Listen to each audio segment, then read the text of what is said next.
حضرت قبلہ سیدنا پیر عبدال ماجد شاہ سے محبوب متدل العالی کو بھی ان کی گاڑی پر بٹھا کر میرے پاس تشریف لائے اور فرمانے کہ میں ان کی آپ سے ملاقات کرانا چاہتا ہوں تاکہ ان کا اور آپ کا رابطہ رہے اور تبادلہ خیال ہوتا رہے۔ کچھ باتیں ایسی بھی ہیں کہ میں آپ کو عرض کروں کہ وہ اس نالائق غیر سید ایک امتی شخص کی اتنی تعظیم کرتے تھے جتنا کوئی کسی پیر کی کرتا ہے، اور چنانچہ یہ جہلم کے قریب ایک مرید ہیں ان کے، اور ذرا ہٹ کر دیہات میں ایک مرتبہ مجھے آ کر دبانے لگ گئے۔ کیوں؟ کہنے لگے آپ تھکے ہوں گے، تو میں بیٹھ گیا۔ میں نے کہا حضور اگر ہمارے پاس کچھ ہو تو آپ اتنے بڑے ڈاکو تو نہ بنے کہ وہ بھی لے جائیں۔ تو پھر میں نے کہا تب اگر ہو تو میں آپ کو دے دوں اور اپنا منہ آپ کے سامنے کروں، یہ کیا کرتے ہیں آپ؟ تو کہنے لگے کہ آپ نے جو کام کیا ہے اس موقع پر میں ایک جملہ عرض کر دوں اپنی تعریف میں نہیں، اس پر کہ وہ کیوں میری مجھ سے اتنی محبت کرتے تھے، اتنی شفقت کرتے تھے۔ عمر میں مجھ سے کوئی تقریباً 13-14 برس چھوٹے تھے، لیکن شفقت ان کی ایسی تھی جیسے باپ کی ہو۔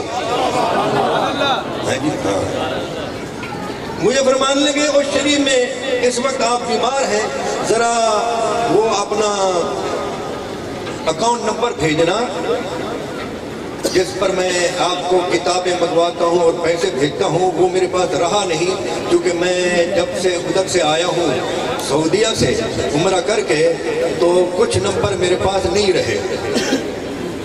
تو میں نے کہا کیوں؟ کہنے لگے آپ وہ شریف میں بیٹھے ہیں اور میں آپ کی تیمارداری وہاں آ کر تو نہیں کر سکتا، کسی اور صورت میں تو کروں۔ جی اب میں آپ کو بتاؤں کہ آپ کہیں گے کہ شاید یہ اپنی تعریف کر رہا ہے۔ نہیں، یہاں تو میرے مرشد کریم بیٹھے ہیں۔ یاد رکھنا میں مسکر نہیں لگاتا، ہر سید کو میں مرشد سمجھتا ہوں۔ ہر سید مرشد ہے، سادات کے بغیر ہدایت مل ہی نہیں سکتی۔ کسی کو بھی اہل بیت کے علاوہ کسی انسان کو ہدایت تو کا کیا ایمان ہی نصیب نہیں ہو سکتا۔ اس لیے سادات کرام سے جو ہماری محبت ہے یہ ہماری طرف سے احسان نہیں، یہ ہماری مجبوری ہے۔ اللہ رب العزت نے ارشاد فرمایا تم انعام والوں کا راستہ مانگا کرو۔ انعام والے کون ہیں؟ فرمایا قرآن نے فرمایا انعام والے وہ ہیں جو پاک ہیں۔ انعام والے وہ ہیں جو پاک ہیں، اور کچھ وہ پاک ہیں جو خود پاکیزگی حاصل کرتے ہیں۔ اہل بیت ایسے پاک ہیں کہ انہیں اللہ تعالیٰ پاک فرماتا ہے۔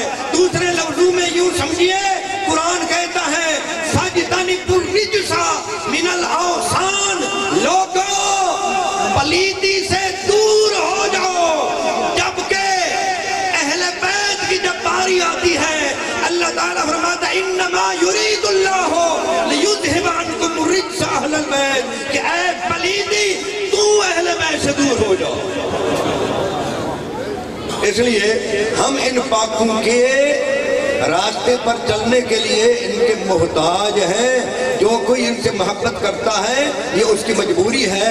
تو وہ مجھ سے محبت اس لیے کرتے تھے، یہاں یہ پیران اعظام بیٹھے ہوئے ہیں، یہ اچھی طرح جانتے ہیں کہ اس نیاز مند کے ہاتھوں اللہ تعالیٰ نے مولا علی کی شان میں جو کتاب لکھوائی ہے، اب تک عربی اردو یا کسی زبان میں ایسی بڑی نہیں، ایسی ضخیم نہیں، لیکن ایسی تحقیقی کتاب نہیں لکھی گئی۔ یہ پیران اعظام جو ہیں یہ میری اس بات کو جھٹلا سکتے ہیں، کوئی اور بھی جانتا ہو تو جھٹلا سکتا ہے۔ اب تک پچھلے 1400 سال میں کسی بھی زبان میں تحقیقی کتاب اتنی